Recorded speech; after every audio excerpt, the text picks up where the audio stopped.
Birdo is some kind of dinosaur character from the Mario series, spawning as one of the enemies from Doki Doki Panic, a Japanese exclusive title that was eventually repurposed as a Mario game. I didn't initially plan on talking about this character at all, since she's more of a minor inclusion in Mario titles, but the requests to discuss Birdo have been overwhelming, and I can't ignore them. But during my research, let's just say I learned a lot. By the way, shout out to all the people that followed me on Twitter. You guys are real ones, and if you haven't done it already, what's wrong with you? Go ahead and help me with my Twitter clout without buying a blue check mark. I'm TheMentok, and you're watching my Origin Oracle series. Grab some snacks, relax, and let's head back in time. And thank you for 60,000 subscribers.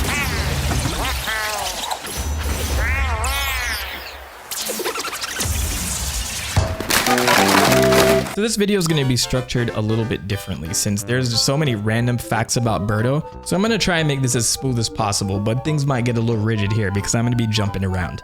Birdo's debut game was Yume Kojo Doki Doki Panic, a Japanese exclusive Famicom title. As many of you are aware, Nintendo would repurpose this game to make Super Mario Bros. 2 in the Western market, reskinning the original characters in the game with Mario characters instead. I went into the history of this game in my video about Toad, but as a quick recap, Doki Doki Panic was made in a collaborative effort between Nintendo and Fuji TV to promote a special event called Yume Kojo 87, which translates to Dream Factory. Now this event was held in the summer of 1987 in Japan to introduce new media and television shows that were in the pipeline, with the mascot characters for the event being featured as the main characters for Doki Doki Panic.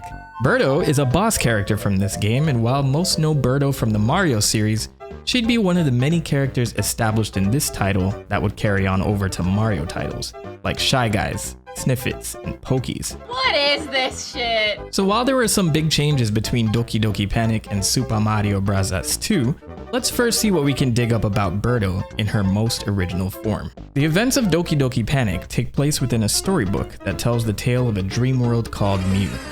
In the land of Mew, the weather is affected by the quality of dreams, with good ones providing clear skies, and bad dreams having the capability of summoning storms. So the people of Mew create the Dream Machine to constantly pipe out good dreams, and because of this, they can consistently have that good weather. But one day, some frog thing named Mamu invades Mew and uses the Dream Machine to make monsters. Can we get a spin-off called Dr. Mamu's Mean Dream Machine? I'm sorry, I couldn't resist. And if you're an avid Mario fan, you may recognize Mamu as Wart, since he remains unchanged in Super Mario Bros. 2. Funny enough, the Mew people learn his weakness is vegetables, and they use that to defeat him, which gives a lot of context as to why the Mario characters are pulling them from the ground within the game. Anyway, in Doki Doki Panic, we head back to the real world, and this storybook was found by a monkey named Rusa, who is a pet of the Arabian family included as the main characters of this game. The youngest members of the family are the twins Poki and Piki, who in their curiosity start fighting over the book that Rusa found, ripping out the last page where Mamu was stopped by the people of Mew. This action frees Mamu, who reaches out and grabs the twins, pulling them into the book, which leads to their family, Mama, Papa, Imajin, and Lena, to go after them, setting off the events of the game. So Birdo is introduced as one of the minions working with Wart, or Mamu in this case, to take over Mew. And your first encounter will be in the second level with Birdo as the boss shooting eggs at the character. To progress, you have to time your jump to mount the egg and throw it back at Birdo.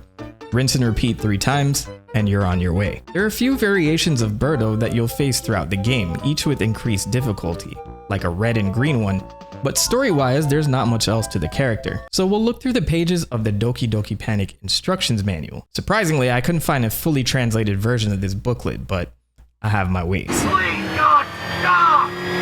I'll tell you, just stop! First off, Birdo is named Catherine, which is still the name used for Birdo in Japan to this day. But here's a rough translation of the text below it. A guy that believes himself to be female and throws eggs out of his mouth. It's in a good mood when referred to as Kathy. So as we'll see in many descriptions for Birdo, there will be no shortage of references when it comes to the topic of its gender. So 1 year later, Doki Doki Panic would be reskinned and released in the West as Super Mario Bros. 2, with Birdo taking on a very similar role. There were minor changes to the story to involve the Mario cast, altering the Dream World's name from Mew to Subcon, and the main antagonist name from Mamu to Wart. The storybook part of the plotline was completely removed, with the events of the game taking place within Mario's dreams. And while the Dream Machine from the original game isn't referenced in the new storyline, you can still see it in the background of the final boss fight with Wart. spewing out vegetables to help with his defeat. All the Birdo boss fights remain intact, so I decided to look at the manual for this game as well to see how the description may have changed since Doki Doki Panic. Birdo. He thinks he's a girl and he spits eggs from his mouth. He'd rather be called Birdetta. So this profile is pretty similar to the original, or I would even say exactly the same, but this is the first time we'd see the name Birdo be used for the character. And this description would be the reason why many refer to Birdo as Nintendo's very first transgender character. And while it's pretty concrete here in this manual, for future games, Nintendo would be a little bit more subtle about this. Kinda. Birdo is mistakenly called Ostro in the end credits, by the way, and it's worth mentioning because I've seen some people get confused over the years, even going as far as using Ostro as an alternative name. We'd see a remake of this game in Super Mario Advance for the Game Boy Advance, and once again Birdo is featured as a boss. This remake includes a bunch of new features, gameplay mechanics, and even voice acting. So you get to hear what Birdo sounds like in this version. As far as you go. And that's not what I was expecting. There's actually a new boss in this game too, known as Birdo, or Mecha Catherine in Japan, which is basically a robotic version of Birdo. It replaces Mouser as the boss of World 3, and I'm not really sure why they went with this instead, but it's a nice little switch up as a new boss battle for players. But before we move on from Super Mario Bros. 2, there was a Japanese exclusive sequel called BS Super Mario USA. It was a game made for the Satellaview, a hardware add-on for the Super Famicom, that was able to retrieve information from satellite broadcast, allowing the player to download games and other media. So BS in BS Super Mario USA doesn't stand for bullshit. It's an acronym for Broadcast Satellite. Anyway, this game looks a lot like Super Mario All-Stars since it's essentially the same game. The main difference here is that there's a whole new story that would have been broadcast as an audio drama streamed directly to the player while they were going through the levels. While some people say that some of the audio was lost to time, I did manage to track down a pretty obscure channel on YouTube with some of this audio restored. Luigi-san, 少し驚かせてやりましょう。わかりました、ピーチ姫。行くぞ。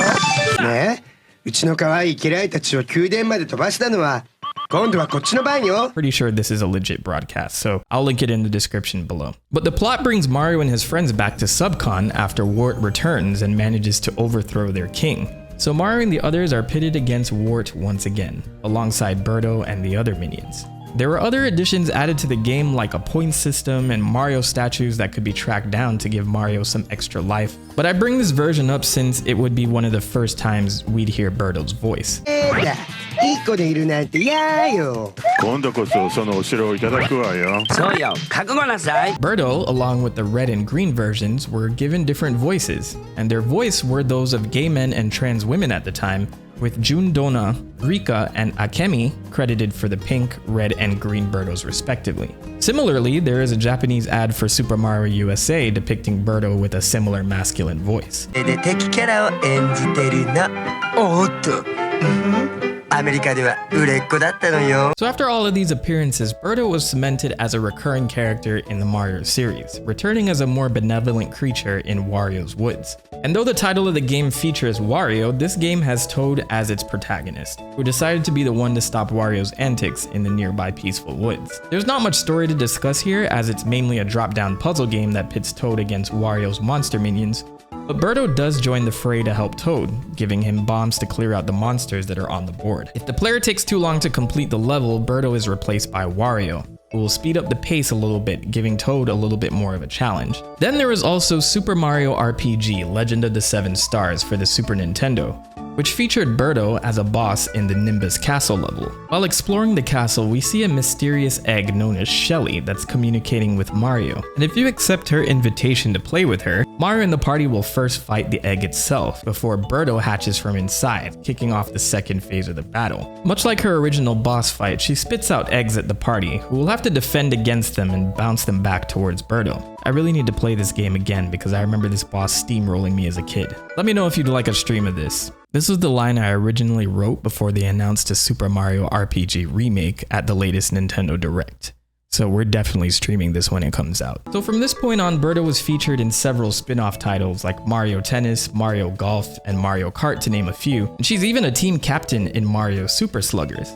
But since these games don't carry much of a story, I think I'd take a moment to look at some of her many profile descriptions in these games to see if there's anything else we could uncover. So let's start back in 1991. Mario Mania was published by Nintendo Power as a detailed strategy guide for Super Mario World, but it also contains character profiles, and Birdo here made the cut. This prehistoric pink creature can be spotted all over Subcon. Oh my god, wait a minute, I just figured out Subcon is short for subconscious. Stupid. You stupid. It guards several gates in the land and spits eggs toward approaching trespassers to ward them off. So here it's established that Birdo comes from a prehistoric dinosaur race. In Mario Superstar Baseball, they describe her as a dinosaur that spits eggs from her huge mouth. Birdo is very particular when it comes to fashion, though her reliance on the color pink is a bit limiting. Her bow and ring are her pride and joy. Birdo's mouth has massive suck that can even catch a ball by sucking it in. I won't make any cliche jokes here, let's move on. Birdo's profile in Super Smash Bros. Brawl directly addresses Birdo's gender, saying, a pink creature of indeterminate gender that some say would rather be called Birdetta. Which is kind of funny, as I've never heard anyone refer to her that way. All comments in the comments section must refer to her as such. Let's confuse the people that didn't get this far in the video. So as you can see, even in all of these spin-off titles, not much has changed with Birdo this whole time. But some of the profiles over the years have talked about her love of fashion and frame her personality to be cheerful, polite, and helpful in most situations, like Mario Party 8, which says, Birdo's a favorite at parties, mostly because you can talk her into helping tidy up afterward. So do they use her snout as a vacuum when everything's said and done? But with all that said, many fans believe Birdo has some kind of connection to Yoshi. Some say there's a similarity between their designs, but personally, I don't really see it. But starting all the way back in Mario Tennis for the N64, they were established as doubles partners, and other Mario spin-offs since then show that they have great chemistry with one another. The biggest example of this was in Mario Kart Double Dash, where the Japanese website included this in Birdo's profile. Birdo appears to be Yoshi's girlfriend, but is actually his boyfriend? And to this day, Birdo hasn't appeared in any Yoshi games, so I guess we'll be keeping our eye on this if there's any developments with this relationship. Now, even though it's a spin-off, Mario and Luigi's Superstar Saga for the Game Boy Advance would give Birdo a pretty large role since she serves as a decoy for Princess Peach at the beginning of the story. The main villains of the game, Cacletta and Fawful, invade the Mushroom Kingdom and attempt to steal the princess's voice. But it's later revealed that it was Birdo in disguise the whole time, with even Mario and Luigi being totally in the dark about this fact. But even though Birdo initially helps our heroes, she finds herself as the sidekick to a recurring villain in the game named Popple. Well, he recruits her as a sidekick. Birdo just has a massive crush on him and thinks they're in a relationship. They even reference her original bio with this line, "Don't call me Birdo, call me Birdie." It's not Birdetta, but I'll take it. This leads to a whole boss fight against Birdo and Popple, and once you defeat them, Popple places the blame on Birdo for their shortcomings, firing her in the process. This upsets Birdo, who whacks him away with her tail, and then she tells the Mario brothers that she will continue down the path of superstardom. We never see her again in the Mario and Luigi series. Now, the last game I wanted to bring up is a game I had no idea existed, Captain Rainbow. This was a Japanese exclusive Nintendo Wii game that came out in August of 2008, and has appearances by quite a few characters from various Nintendo franchises like Lil Mac from Punch-Out!, Tracy from The Legend of Zelda: Link's Awakening, and of course Birdo herself. The game stars Nick, who comes from Mameruka, the land of the free. I wonder if that's based on anything. Anywho, Nick is the titular Captain Rainbow, a superhero who uses a yo-yo as his tool of choice and has his own TV series. But he begins to lose the interest of the public as the popularity of his TV show begins to wane. And this has Nick venture off to Mimin Island, a place where wishes are said to come true. Birdo also traveled to the same island to have her wish granted of becoming popular with the boys. In this game, she's depicted with a male voice, and they directly weigh in on her whole gender controversy as well. I'm sure all of this has aged gracefully, by the way. So, Birdo gets wrongfully accused of a crime and is thrown into a cage when Nick meets her. She was arrested for using the female restroom, and Officer Mappo here didn't think that she was a girl. So Nick, being the gentleman that he is, agrees to help her out and embarks on a quest to prove that she's in fact female. By the way, when Birdo gets angry, her language is rather foul. So Nick heads to her home to find something there to prove her innocence, and I promise I'm not making this up. He finds... I cannot believe this is real. Kids, cover your ears. He finds a vibrator under her pillow on the bed. They don't explicitly call it that, but it's covered by a question mark the whole time, found in her bedroom, and you can hear a vibrating sound the entire time you're exploring her room.